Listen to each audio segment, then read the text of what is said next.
Bom, estamos de volta aqui com o terceiro bloco do programa Urbanidades de número 100, primeiro da quinta temporada, que é transmitido, lembrando para você, pela Rádio Boa Nova FM, da Praia Grande, 96,3. Eu converso com a Clarice e com o Rafael, dois arquitetos aqui que discutem a questão do planejamento urbano com vocês, na verdade comigo e eu, fazendo às vezes de quem está assistindo a gente pela internet, pelo rádio ouvindo ou pela televisão na TV Unisantos. No último bloco, eu falei um pouco sobre, levantamos um monte de questões.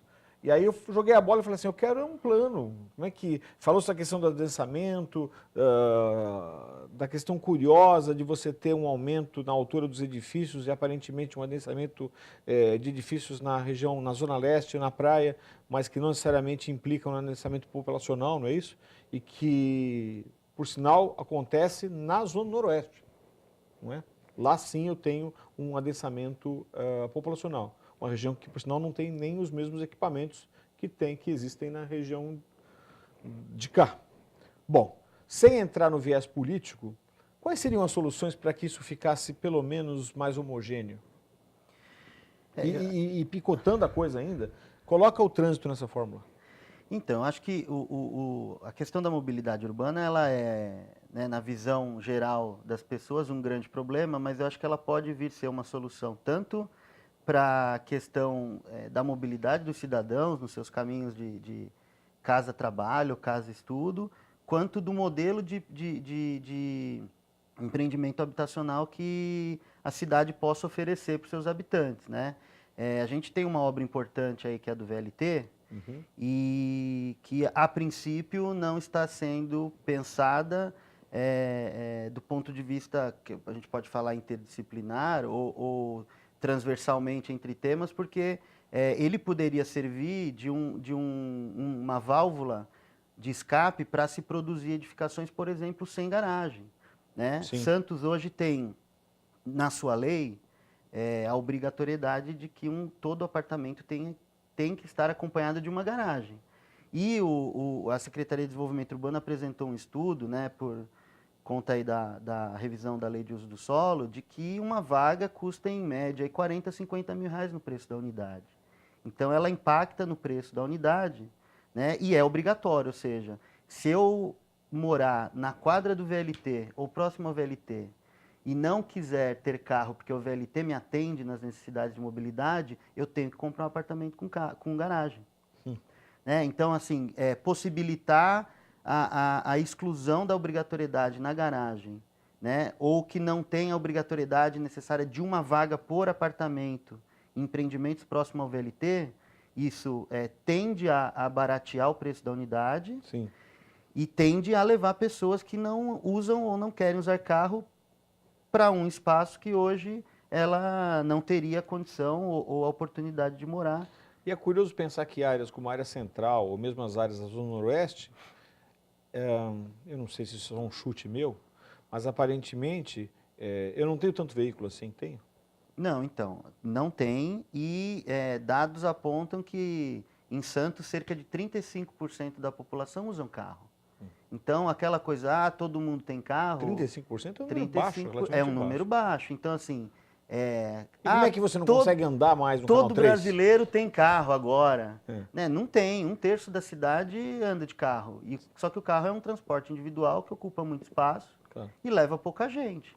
Então, além da sensação de que todo mundo está de carro não ser real, né? É pouca gente ocupando muito espaço. Em algumas cidades, pelo menos que eu conheço fora do país, existe aquela coisa do incentivo ao uso coletivo do veículo, né?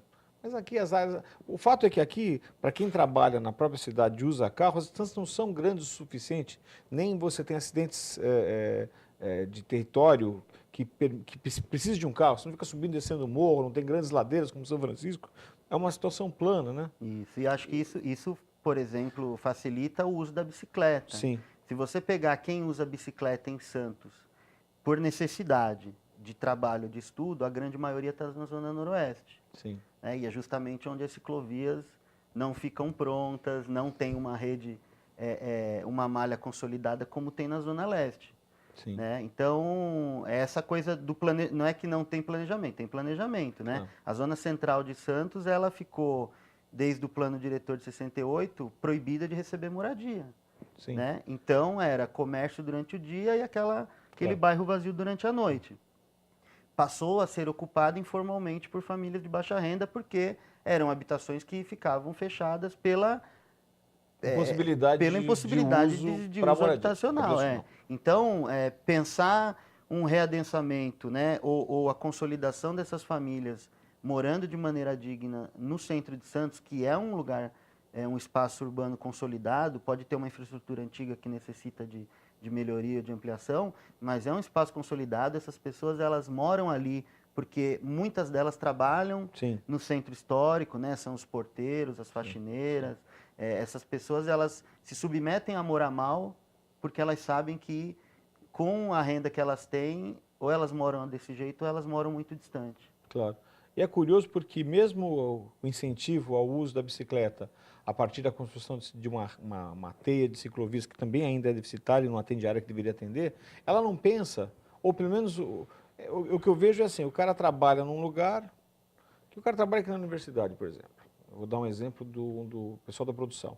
Aí o cara vem de bicicleta, ele vai chegar aqui tão suado que ele não vai conseguir trabalhar o dia inteiro daquele jeito, né? Quer dizer, os próprios serviços, o próprio trabalho não está adequado a permitir que o cara tome um banho no lugar, enfim. Tem que se pensar todas essas outras pontas, né? Acho que é a evolução das políticas públicas, né? Acho que a questão da ciclovia está muito em discussão por conta da cidade de São Paulo, que tem enfrentado a questão com apoiadores e opositores ferrenhos, mas um dado não dá para negar é que aumentou muito o número de pessoas que usam a ciclovia. Sim. Então é aquela coisa, não adianta não ter e falar, não dá porque ninguém vai usar. O curioso de São Paulo é que os detratores da ideia se baseavam em dados pontuais de ciclistas atropelados ou coisa assim, que é um número ínfimo comparado à quantidade de acidentes que foram evitados pela redução do número de veículos. Sim, lógico. Né? Mas enfim, nós nem estamos nessa fase, né? Eu tenho pouco tempo para acabar o programa e eu queria falar duas coisas. Primeiro, eu queria que a Clarissa falasse dos grupos em que vocês estão envolvidos. Na verdade, tanto eu quanto o Rafael, nós fazemos parte de um grupo de pesquisa que chama o Observatório Socioespacial da Baixada Santista, que é aqui na Universidade Católica de Santos.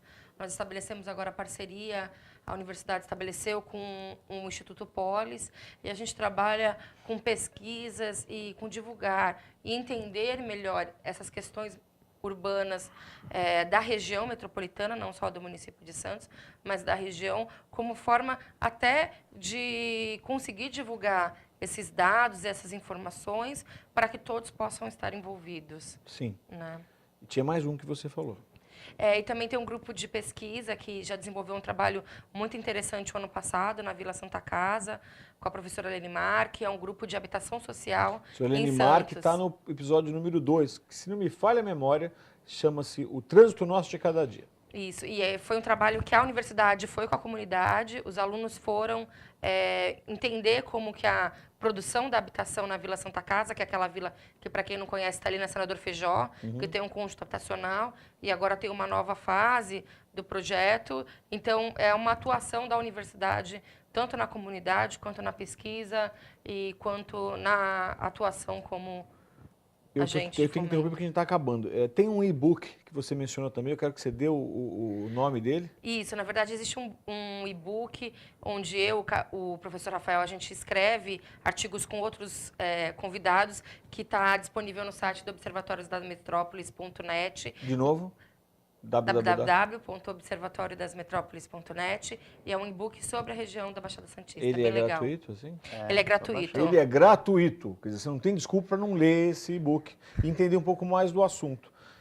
Passou rápido, eu agradeço a presença de vocês, a gente volta um dia. Eu quero mencionar um episódio 88, que é Qualidade de Vida em Santos, do professor Elias Haddad, aqui da casa, que também fecha com as informações que foram colocadas aqui. Obrigado, Rafael. Obrigado, Clarissa. Este foi o programa 100. Obrigado a você que está em casa. E eu tenho aqui comigo uma surpresa, que é um bolinho que a produção fez de 100 programas, que eu, em nome de todo mundo que acompanhou a gente desde novembro de 2011, vou apagar aqui. Vou colocar aqui no quadro. não vou botar fogo em nada e vou assoprar a velinha. É isso, né? Acabou. Semana que vem a gente volta. Bolo para vocês.